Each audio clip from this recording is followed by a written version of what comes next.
I mean, he's been in the SEC before. Yeah, he has. So I wouldn't be shocked. I mean, obviously, I'm sure with the SEC donors, they can probably have a little more of that than Oregon does.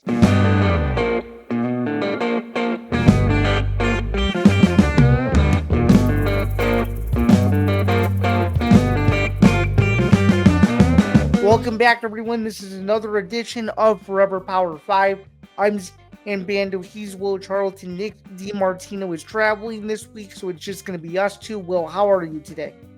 I'm doing good, Zan. Happy to be back on, ready to talk some college football again. Can't believe it's already week 11. I mean, this is insane that it's already week 11. Yeah, I can't believe it's week 11 either. It felt like just a couple weeks ago we were talking about week 0, which means we're 1 week Seriously. closer. Yeah, literally, which means we're 1 week closer to the college football playoff, and before you know it, the college football playoff will be here. And in fact, we have some college football playoff stuff to talk about this week. Is the first official set of rankings were revealed the other night, so it should be a very, very fun show, shouldn't it? Absolutely, yeah, I definitely agree. And, we'll give a reaction to the first initial poll that came out on Tuesday night a little later in the show, but let's get into some topics from last week, Sam. For sure. Before we do that, we need to take care of a few orders of business. First off, you can go to youtube.com/network, and please be sure to like, follow, and subscribe over there, as we are over 1,000 subscribers. We'd be very appreciated if you did so. Please be sure to listen to Forever Power 5 wherever you get the podcast, whether that's Apple Podcasts, Spotify, Acast, and so much more. It would be very much appreciated if you guys did that. And of course, Forever Power 5 is presented by Playback. Please be sure to stay tuned later on in the show about a message regarding Playback to find out more about it. But for now, let's get into some topics, shall we? Let's do it. All right, let's get started. The big elephant in the room, the big news of the week that everybody's talking about. We have another Power 5 college football coaching firing. Hugh Freeze is out at Auburn. What are your initial reactions to this? Well, I don't know. It's one of those things that, and I talked about this on Monday in my show a little bit. It's just I can't believe like how many coaches have been fired in the SEC already. Like Billy Napier's gone, Hugh Freeze is gone now, Brian Kelly's gone, Sam Pittman's gone. That's 4 major openings that are available in the most prestigious conference in football. And I know like people say SEC supremacy this, SEC supremacy that, but is this like just showing that these programs, they expect way too much more than they should be? Like LSU's one thing. I get you won a national championship about like 5 years ago now at this point. But you look at Florida, Auburn, and Arkansas, they haven't really done anything in the recent years. Like they haven't really done anything at all. Florida hasn't had it right since Urban Meyer. Auburn hasn't had it right really since Gus Malzahn, I guess. Which isn't that long ago when you really think about it. But Gus Malzahn was even pretty bad in his last few years. And Arkansas, I mean, shoot, I can't even remember the last time they had like, you got to go way back for the last time they had like a really good coach. I mean, I can't even remember like the last time Arkansas had a really good coach because continue and then I'll I was gonna say like Arkansas hasn't really had a good coach in a long time. I mean, current Illinois coach Brett Bielema was there and he did pretty bad there. I mean, not pretty bad, but he did minus like one decent season where they went 8-4. Yeah. But Arkansas hasn't had it right in a very, very long time. And I would say since Bobby Petrino, probably. Probably. I mean, that's probably who you got to. I know he's the interim coach there right now, which is kind of funny, but I guess Bobby Petrino is probably who you got to go back to. Which also shout out Montana, where I live. He's from Montana. I don't know if you knew that, but I did not. That's very interesting. I didn't know that. So it's just it's pretty wild how many openings there are already in college football, because you're looking at Auburn now, obviously Penn State with James Franklin, Virginia Tech's going to be a hot seat that's available with was it Brent Key they had? Is that who got fired from Virginia Tech? No, sorry, he's Georgia Tech. I'm blanking out who Virginia Tech fired earlier on the year, but it's crazy how many openings there are out there right now, Zan. Oh, It was Brent Fry who they fired earlier in the season. Brent Just to Fry, yeah. clarify. Yep. Right, Yep. right, yeah. Yep. Yep. Okay. Yep. I knew it was a 3-letter So, word, and then Key is at Georgia Tech, yeah. correct. Yep. Yeah. Yeah, this one wasn't as much of a surprise to me as it was Mm-mm. more so when they were going to do it. I mean, when you have a performance like they did against Kentucky, where Terrible. honestly that's one of the that's not just one of the worst SEC games I've ever seen. That's one of the worst college football games I've ever seen. Like it was as epically bad of a game as you could as you could possibly get. We're like, Totally. honestly, neither team, if we're being really honest here, neither team deserved to walk out of Jordan Hare that night a winner. It's simple. No. It's as simple as that. Nobody won, and I think the entire college football community lost. That's what that's what I think. And I will say this too. It's like Auburn has had 3 games this season where one play goes their way. They have 3 more wins. Like they could have beat Oklahoma on the road. They almost had a 17-0 lead at halftime against Georgia. And then they were hanging around again with Missouri at home too. They could have won that game. Oh, the So Missouri a few plays game go their way. They easily have 3 more won. wins right now, and they're sitting at, what would it be? 7-2. They could be sitting at 7-2 potentially.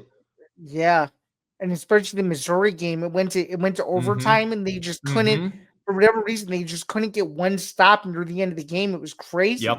It was unbelievable. Yep. Even Eli Drinkwitz admitted without saying it directly that they were lucky to get out of Jordan Hare with the win.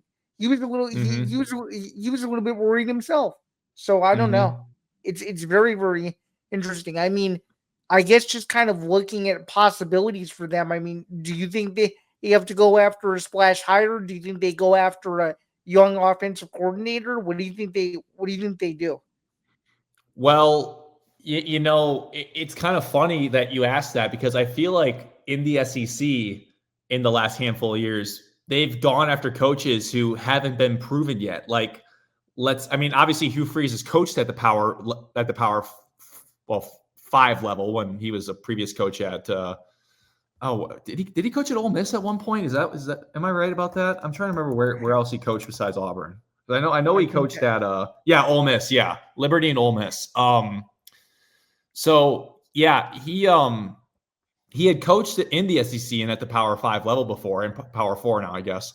Power 5 then in Ole Miss, but it's just I feel like Auburn has to go after someone who, and this is the same for all 4 SC programs with openings right now. They got to go after someone who's proven, who's been around, and it's going to be really funny to kind of see what goes on with this whole Lane Kiffin deal, because like I've seen like tweets about this that Lane Kiffin should do like a signing day decision with wherever he's going to go coach at next. But I'd honestly be shocked if he leaves Ole Miss. But I guess money talks, right? College football coaches aren't loyal. We talk about that all the time.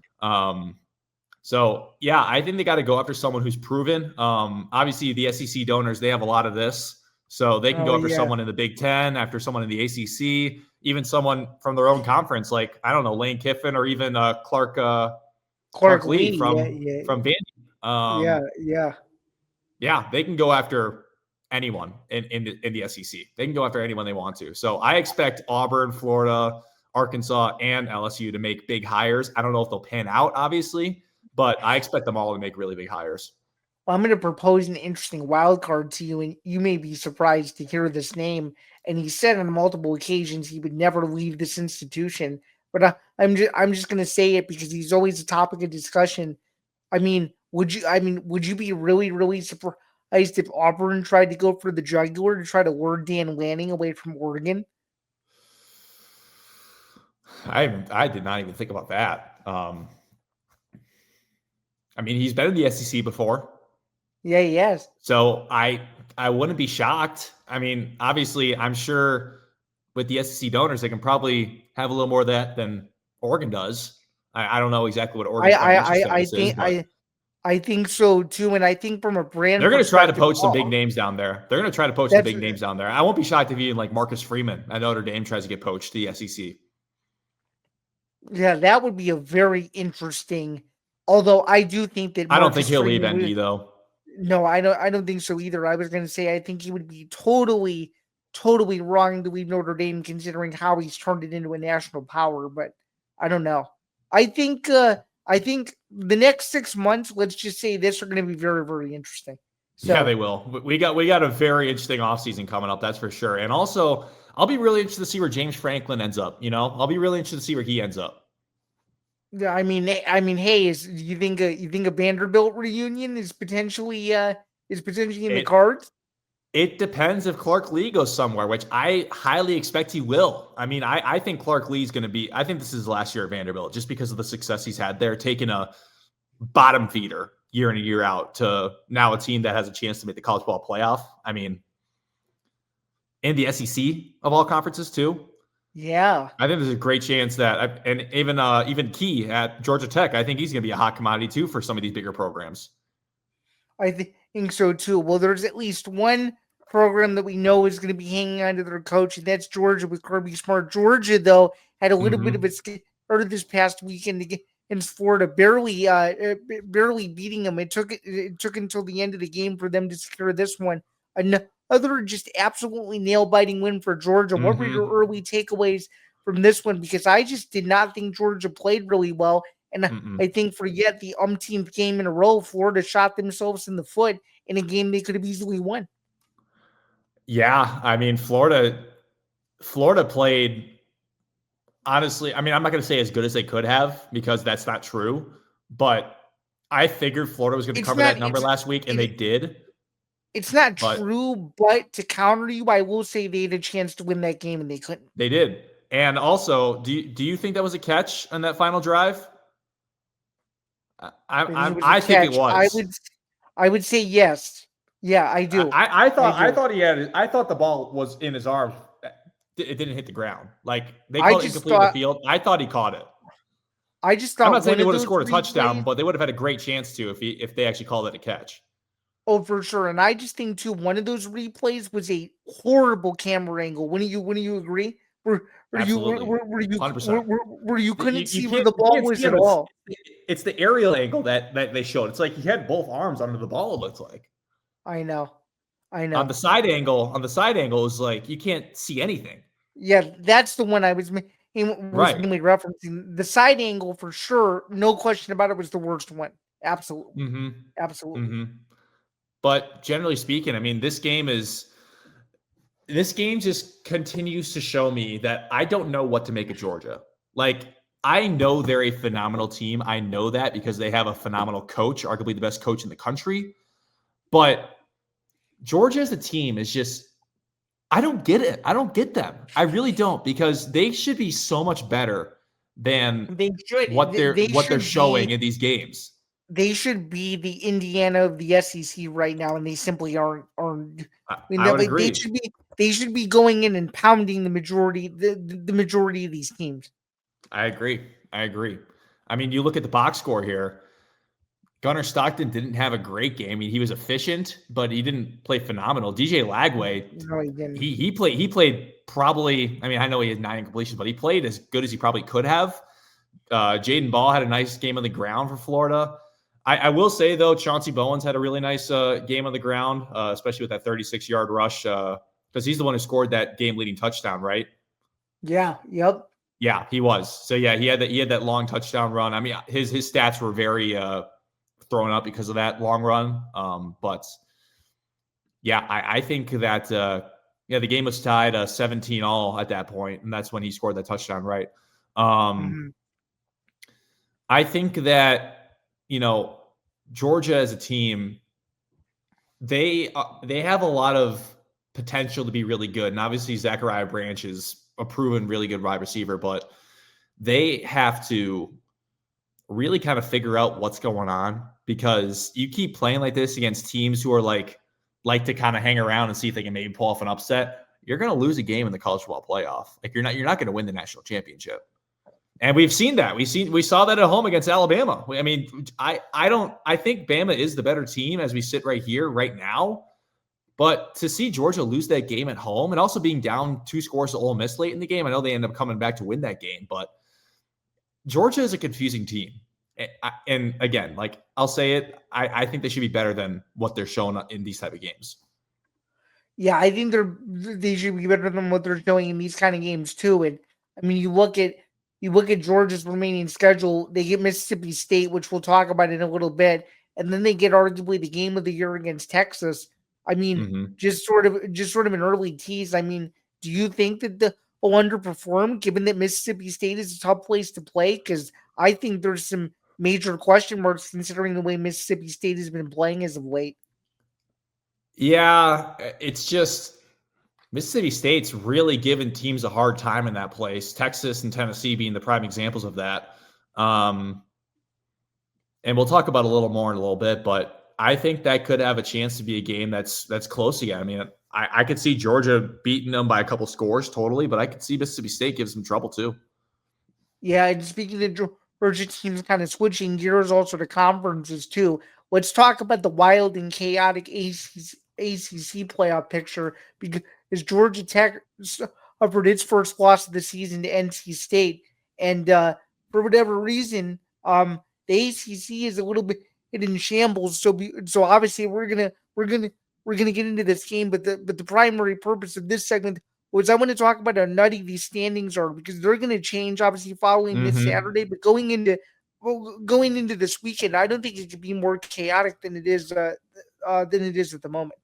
So No, it couldn't be. I mean, Georgia Tech losing this game showed us that only one ACC team is going to make the college ball playoff. There's only going to be one team, and it's going to be the winner of the conference. So, as we sit right now, you got Georgia Tech, Louisville, Virginia, SMU, and Miami all up there at the top. Two of them are going to play for a college ball playoff spot. It doesn't matter what the records are going in, they're only getting one team because they're not going to take, like, let's say it's Georgia Tech, Virginia that end up playing in the conference title game. Funny enough, they both have the same loss now. right, It's that game is going to determine who makes it, who doesn't make it. It's as simple as that. Loser goes and plays in the Pop-Tart Bowl. right. I mean, the ACC just doesn't have a strong enough case to send two teams in at this point. I just, if Georgia Tech went all the way undefeated, and let's say Virginia was in the ACC championship as an 11-1 team, or Louisville gets in as an 11-1 team, the loser could get in if Georgia Tech were to win that game. Or I guess that wouldn't really matter. It'd just be who finishes higher No, in terms of seeding. But right. Exactly. now that Georgia Tech lost this game to NC State, there's only going to be one team going, and it's going to be the conference champion. Right. So, I mean, just given where the standings are right now, do you see any more parity in the next few weeks? Just given how many 4-1 teams there are at the moment. I like how Louisville's playing right now. I think Louisville's probably going to end up making the conference championship game. I think they're a little underranked this week. I don't really. They have a pretty solid. I mean, they're 15. We'll get into the college ball playoff rankings in a bit here, but I think they're a little underranked. So I like Louisville to probably continue on into the AC championship. I still have faith in Georgia Tech to get there too. I mean, I think this is just kind of a game where their defense forgot what they were doing. Kind of deal. Okay. They'll bounce back. I mean, they're not going to beat Georgia at this point, probably. So I expect Georgia Tech to probably head in at 10-2. Louisville. Well, I mean, Virginia's playing some good football too. So it's like, besides the game against North Carolina, which they honestly should have lost, to be honest. Yeah, the ACC is weird. I mean, this like, it's so wild to see, like you mentioned, all these 5-4 win teams. Even Duke. I mean, Duke's 4-1 in conference now after beating Clemson. So I forgot to mention Duke. Miami's out of it. I mean, Miami's done. I can't believe how much they've fallen off these last couple of weeks now. They really have. That's now 2 out of the last 3 years where there were so many high expectations, and they another November collapse from Mario Cristobal. Go figure. Another one. Yep, exactly. But yeah, I mean, at this point, it's looking like it's probably going to be Pittsburgh too. I totally forgot to shout out Pittsburgh. Yeah, there are 6 teams that could still make the ACC championship game. That is crazy. Yeah. There's going to be so much parity in this conference. I mean, if I had to sit here right now, I'm probably taking Georgia Tech and Virginia just to play it more than likely, just because of what's already happened. But this is a wild looking conference, man. Yeah, I mean, I'm sure you'd agree. I mean, are you penciling in Louisville versus SMU November 22nd as a de facto ACC title eliminator game? Oh, totally. Yeah, totally. Mm-hmm. Oh yeah. Absolutely. Yeah, because the loser has 2 losses in the conference. They're not going to make the title game if they have 2 losses. Mm-hmm. Yeah. Especially Exactly. since Virginia's still undefeated and Georgia Tech only has 2 more conference games to go that they're probably going to win. Looking at their schedule, I mean, Mm-hmm. let me confirm this real fast. But Pittsburgh, Georgia Tech, that's going to be a tough one. Yeah. That's going to be a de facto elimination game for the title game too on Where's the November game? 22nd. Where's the game at? It's in Atlanta. Oh, I was gonna say if it was at Pitt. Oh man. Mm-hmm. Yeah, but Mm-hmm. okay. I guess you can kind of throw that out as a potential neutral site game then, because the weather is more than likely not going to be the biggest factor in the world. But I was Mm-hmm. thinking that if it was at Pitt, that potentially snow could play a factor, but we're not gonna get that. So that makes sense. Or switching gears now back over to the SEC. The big question this week is Texas turning a corner? Has Texas somehow figured out the secret formula to potentially make a run late in the season? I'm sorry, this is no disrespect to the Longhorns, Will, but I am still not convinced that Texas is the team that everybody says they are. I'm not either. It's just a topic you have to throw out there just because everyone's back on the bandwagon now since they had a big lead against Vanderbilt. I mean, they were up 24-10 heading into halftime. And then they Yeah, led the 3 unanswered touchdowns in the fourth quarter. I get you're up 34-10 and you're feeling pretty good about it, but you still lit up 3 touchdowns in the fourth quarter. yeah. I don't know if this is a testament to show that Vandy's just a good story and they're a little overhyped, or if Texas was like, "Hey, we got to prove that we're actually still pretty good." I don't think they are. I'm not back on the bandwagon yet. I'm not there yet.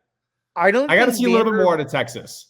I don't think Vanderbilt was overly hyped at all. Or I guess had too much hype riding on them. I just simply think they didn't play their best game, and that's why No, they didn't. that's why they didn't win. It's as simple as that.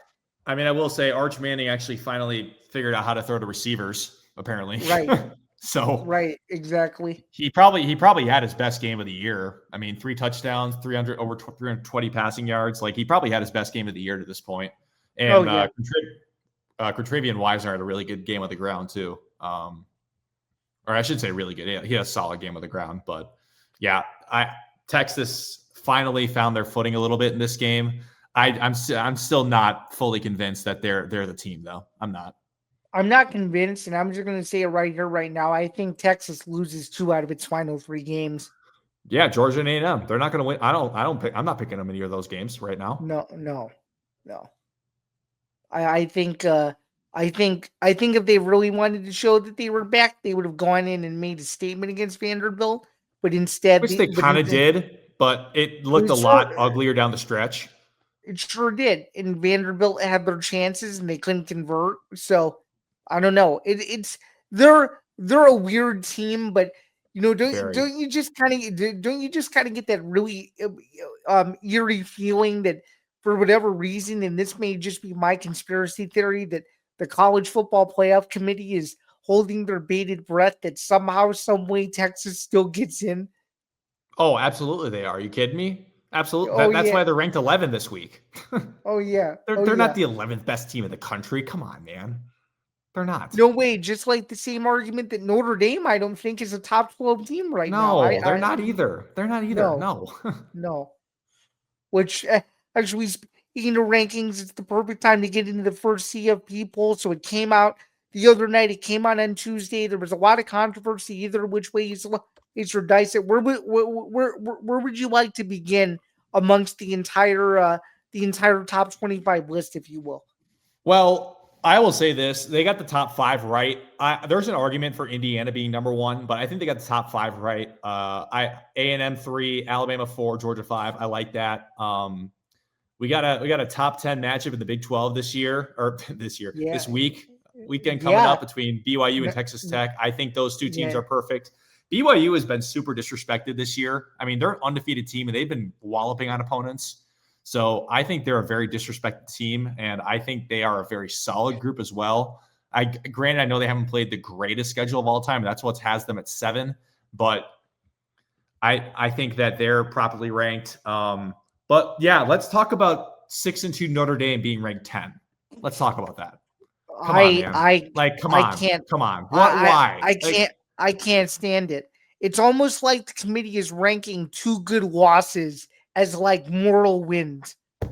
Like, okay, but like, is the Miami loss that good anymore? I mean, look. Let's talk about Louisville here, for instance. Louisville's 15, right? Louisville beat Miami on the road where Notre Dame lost, and they're 5 spots below them with 1 less loss. Doesn't make sense. Notre Dame's signature win to this point is home against USC. And I'm not like USC is a good team, but they're not on that level. You know, they're like right there. USC's not there. They're like right there. Like they're a good team. They're not a great team. Right. Exactly. So, and Notre Dame's best win, if they beat them in a couple weeks, could be Pittsburgh down the stretch here. I mean, they're going to be 10-2. Let's be honest. They're going to go 10-2.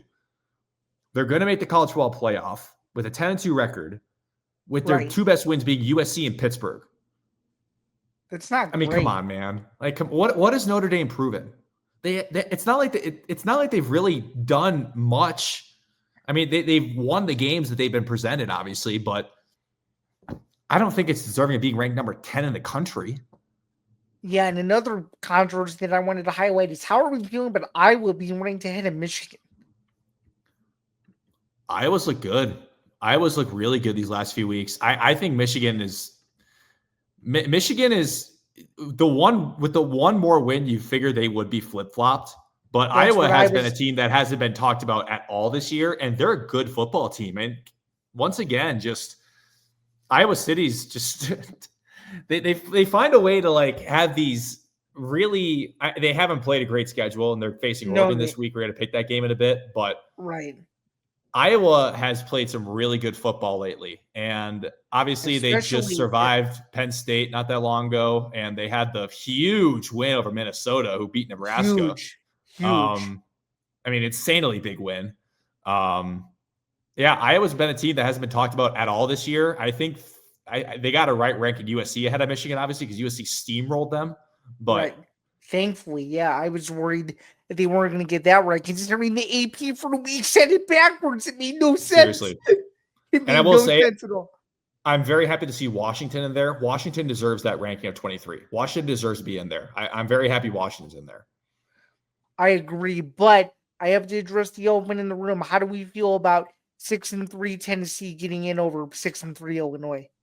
Well, I mean, what conference does Tennessee play in? There's your answer. Yeah. But Illinois hasn't really done enough to be ranked. They haven't. I mean, I support it. I'm a proud alum, as are you. Obviously, this is an Illinois podcast today, but Illinois hasn't done enough to be ranked in the top 25. Like you got a 6-3 record. You've lost the 3 hardest games you have in your schedule, and that's going to be the case the rest of the year. So it's not. I can tell you Illinois wins the next 2. You probably find yourselves in there at 8-3 somewhere. Yeah, I was going to say 2 at the same time. Had Illinois gone into Washington and won, they would probably be ranked in the first top 20. Yeah, top 20 easily. Yeah, I would probably say, top 15 to be honest. Probably top 15. Mm-hmm. So there's that. And then honestly, I go as far to say that I think Washington should be ranked ahead of Missouri. To be honest, because of how underrated they've looked overall. Yeah. I mean, Washington had that really bad loss at Michigan where they just got crushed, which is kind of a weird theme in the Big Ten. Like USC annihilates Michigan. Michigan annihilates Washington.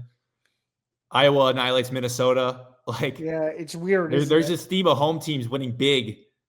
Washington annihilates Illinois at home. Like Indiana annihilates Illinois at home. There's this theme of like home teams just really taking it to their road opponents of the Big Ten so far in these bigger games, I guess you would say. And this isn't a dig towards another Big Ten team, but Will, let's be honest. What has Oregon done to deserve to be where they are at 7-1? Their resume is horrible. Yeah, their resume is so bad.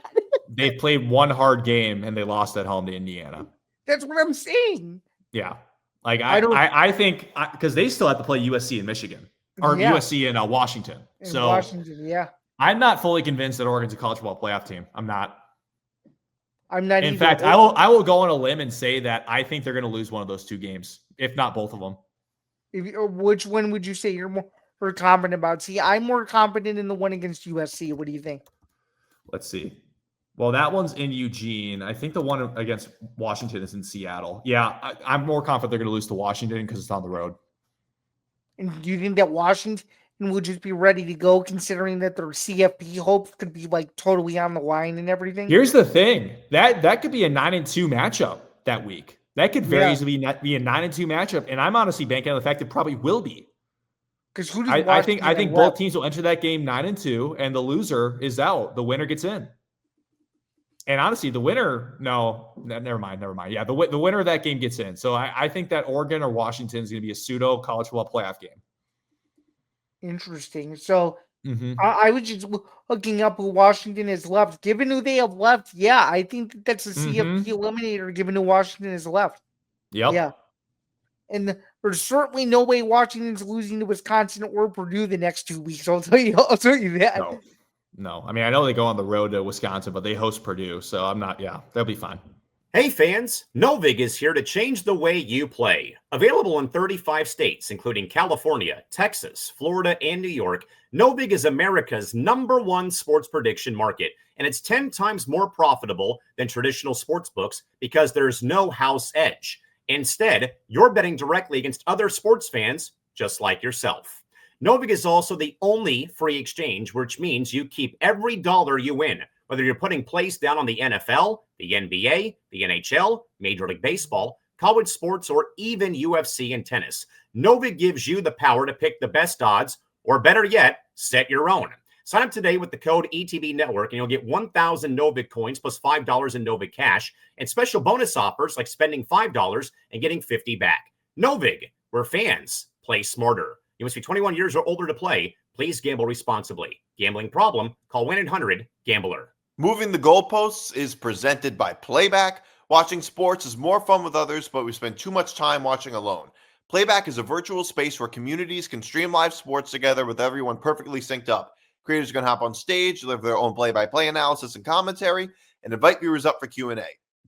Playback makes watching sports fully interactive and a social experience. From playing fantasy sports, rubbing your favorite players and teams, and watching with the commentators and communities you care about.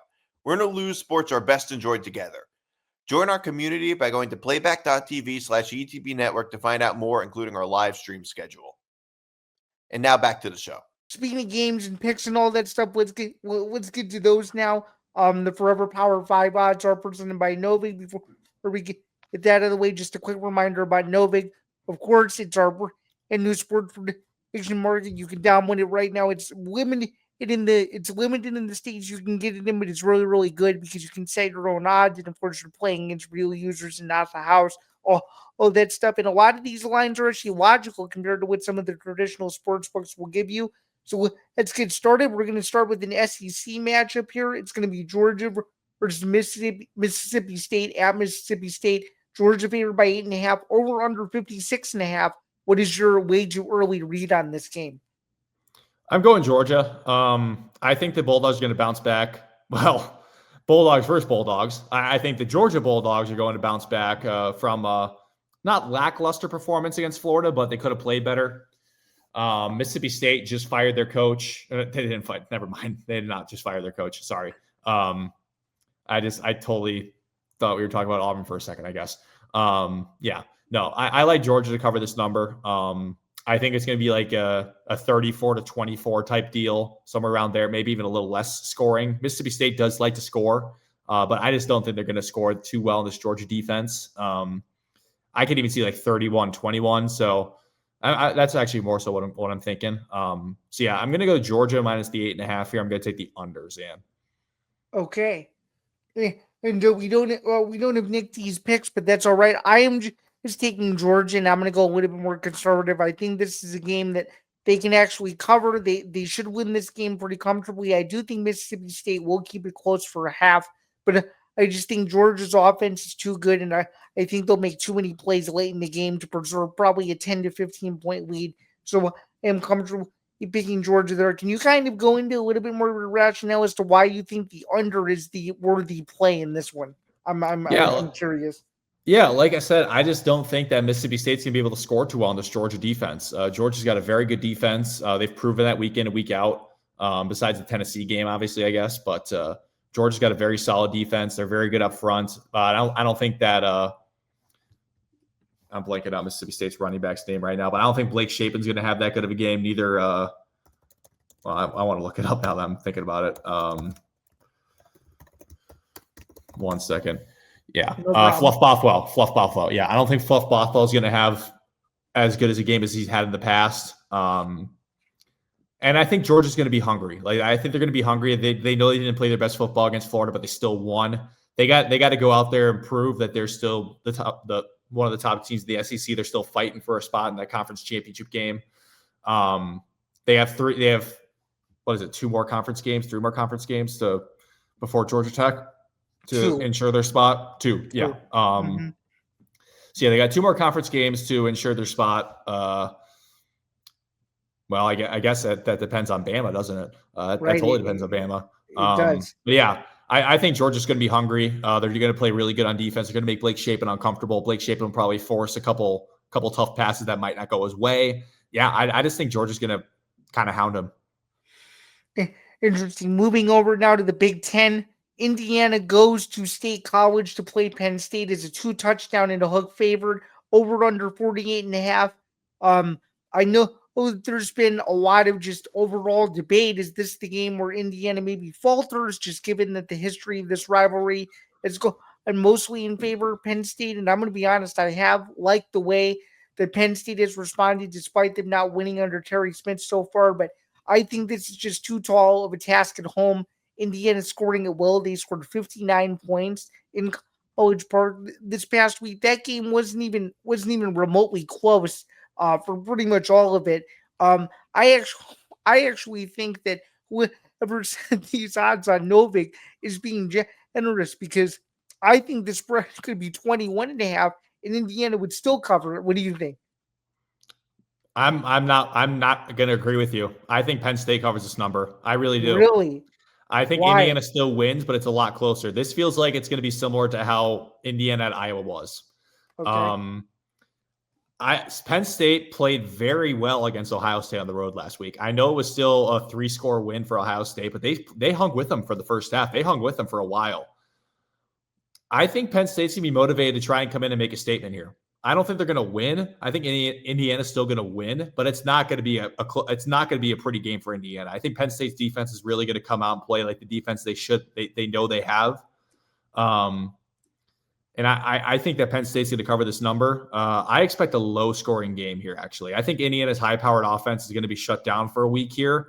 And I seriously see like a 27-20 like type of win for Indiana here. Like, I don't think it's going to be very pretty at all. I think that Penn State's running back's going to have a good day.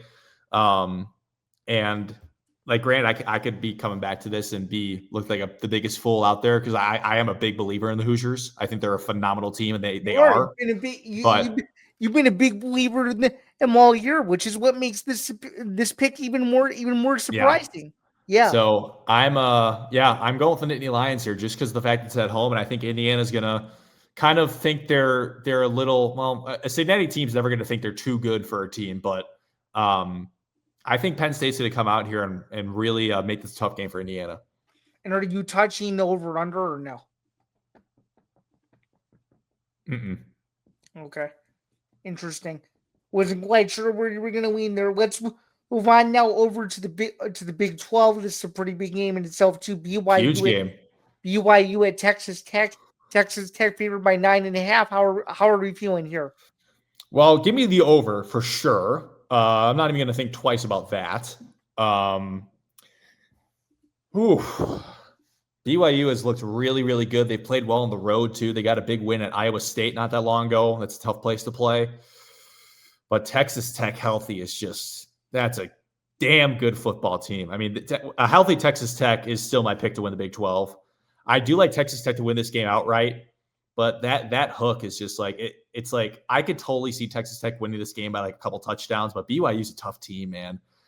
I'm gonna play it safe and take BYU to cover that number, but I won't be shocked if Texas Tech does actually cover it.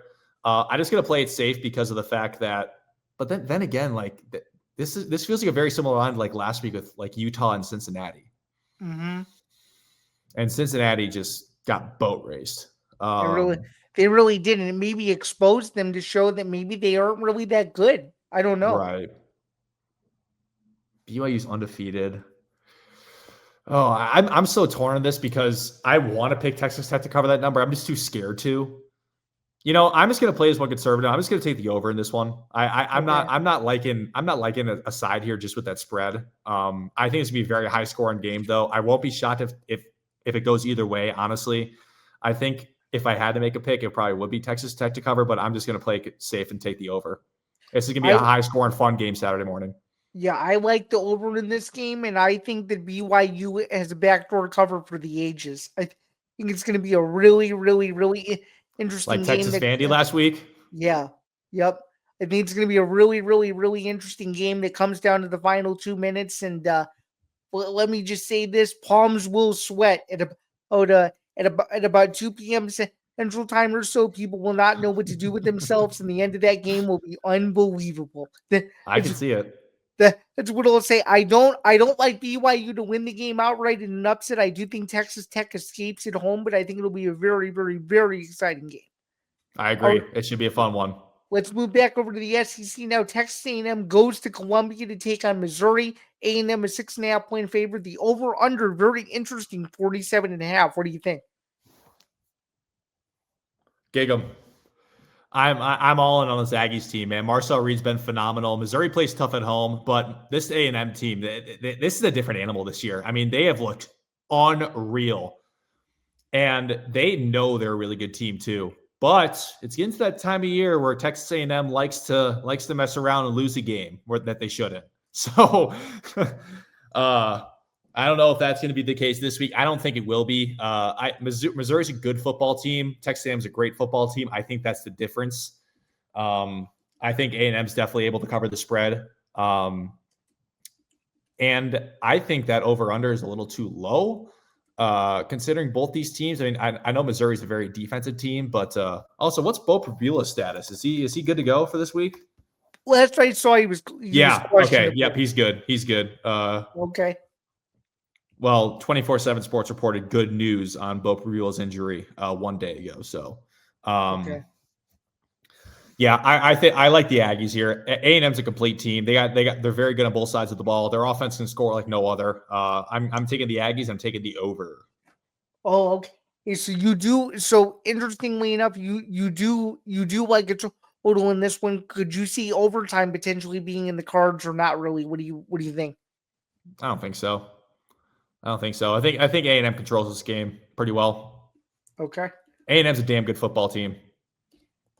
Mike Elko has done such a phenomenal job there in only his second season. He sure has. And Marcel Reed is a beast, that's for sure. He's phenomenal. The growth that he's made since last year. The growth he's made since last year is unreal. I mean, because he shined a little bit in some games last year, taking over for what's his name now? He's at Houston. I'm blanking on his name too. Yeah, Weigman, Connor Weigman. He's at Houston now, and Marcel Reed taking over for him. He shined a little bit last year, but man, he has been some must see TV this year. Oh yeah, 100%. That offense is fun, man. That's a really fun offense. I mean, I don't know about you will, but I consider Marcel Reed a human highlight reel because every single time he has the ball, you don't know what he's going to do with it. He's getting comparisons to Michael Vick right now, and I can see it. Definitely is a very interesting prospect for sure. Moving back over to the Big Ten, it's the What's your pick, Zan? What's your pick? And this one, I like A&M too. I was thinking of touching the over and run this game, but I won't because that half a point on the 47 scares me. If it was 48 or 46.5, I'd like it at a little bit more of a sweet spot, but I just feel really awkward at 47.5. So I'm not touching it. So Fair enough. I don't know. Fair enough. All right, moving over to the Big Ten. This is the big noon kickoff game, despite it being on CBS. Oregon goes to Iowa City to take on a surprisingly very good Iowa Hawkeyes team. And of course, in typical old school Big Ten fashion, the over-under is 40.5. What do we think? Give me the Hawkeyes, man. Give me the Hawkeyes in a slugfest. I think that defense is going to be able to hold Oregon around for a bit. Honestly, they might even win this game. I'm not crazy impressed with Oregon this year. I mean, that Penn State win, unfortunately, doesn't even look that good anymore. No, Considering that Northwestern has won that place and that Penn State's lost to UCLA and hasn't won a conference game yet. But yeah, give me the Hawkeyes, man. I think this Iowa team has really kind of surprised some people with what they've done this year. They play great at home. They should have beat Indiana at home. Should have. I'm not gonna say could have. They should have. They should have. Absolutely. They blew it. I see a very similar game to that Indiana type of game. This might be one Iowa actually wins. So give me Kirk Ferentz and the boys, and in good old fashioned Big Ten way, for some reason that under feels right. Okay, so you like it. You're taking the under 40.5. It feels right for some reason, man. It just really does. Like 2017, right. Give it to me. Give me a 2017 game in Kinnick on Saturday. All right, I think you're going to be surprised, but I actually like Iowa also to cover the spread. I actually think I'm going to go further than you. I think they give Oregon the toughest game that it's had since Indiana, and I actually think this game goes to overtime, and I actually think that Oregon barely squeaks by, but I would is enough to cover the number. So I actually really like Iowa in this game too. I'm not super sold on the over-under because I feel like that is a chance to get burned either which way near the end of the game, but I think it'll be very, very interesting. I would agree. All right, final two picks, both reside in the SEC. We have Auburn going to Vanderbilt. Vanderbilt favored by a touchdown without the extra point in the hook. The over-under is 45.5. What do we think? Because it's not 7.5, it's 6.5. I do think Vanderbilt covers the spread. I think they can win this game by at least a touchdown. Vanderbilt's still a good team. I don't know if they're a great team, so to say. I think the echelon in college football it's pretty wide now. Like we know who the great and elite teams are, but we have such a big category of like good teams that are just like right there, just not there just yet.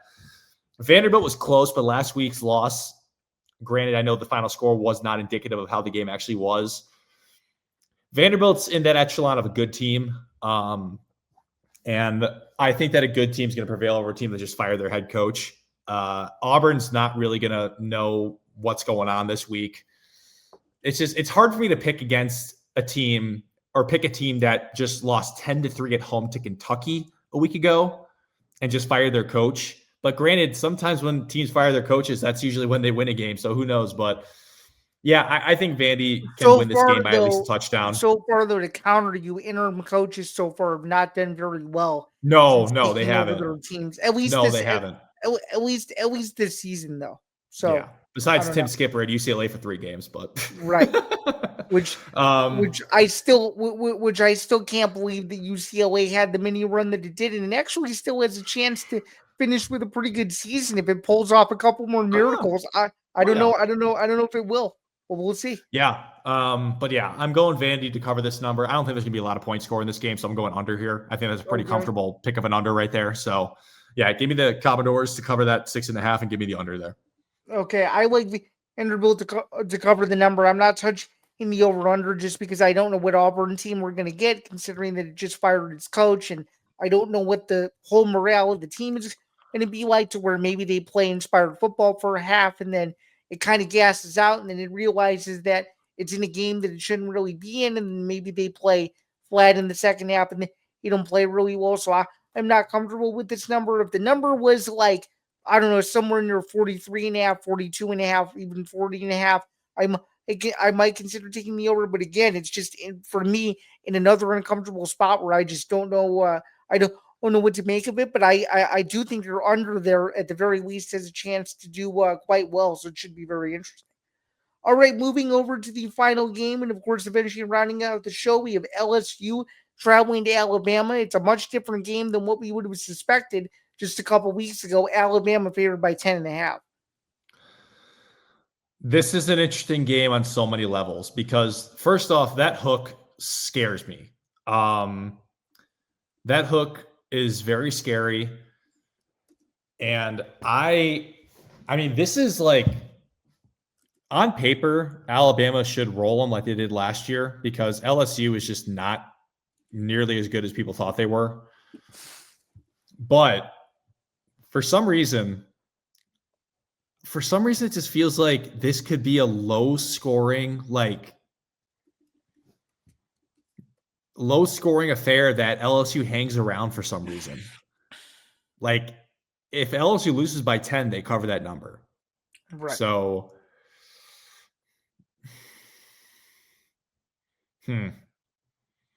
Alabama is playing really good football. Ever since the Florida State loss, they've probably had as good of a go of it as any team in the country has. Last time they were at home, they really took it to Tennessee. Yeah, I don't know. It's so hard to want to pick LSU to cover this number just based off what Alabama's done at home lately. Yeah, I got to go with Bama here. I mean, the 10.5 scares me because I could totally see like Alabama win this game like 34-24, something like that. But I don't know. I think LSU's offense just isn't going to really be able to do too much in this game. So I'll take Bama, and I'm not going to touch the over-under. I don't like that number. I'm actually going to disagree with you, and I think the over hits, and I'm going to tell you why. I think Alabama at home, they're out to make a statement to prove once again that I think there are some dollars that still aren't fully, at least just in my opinion.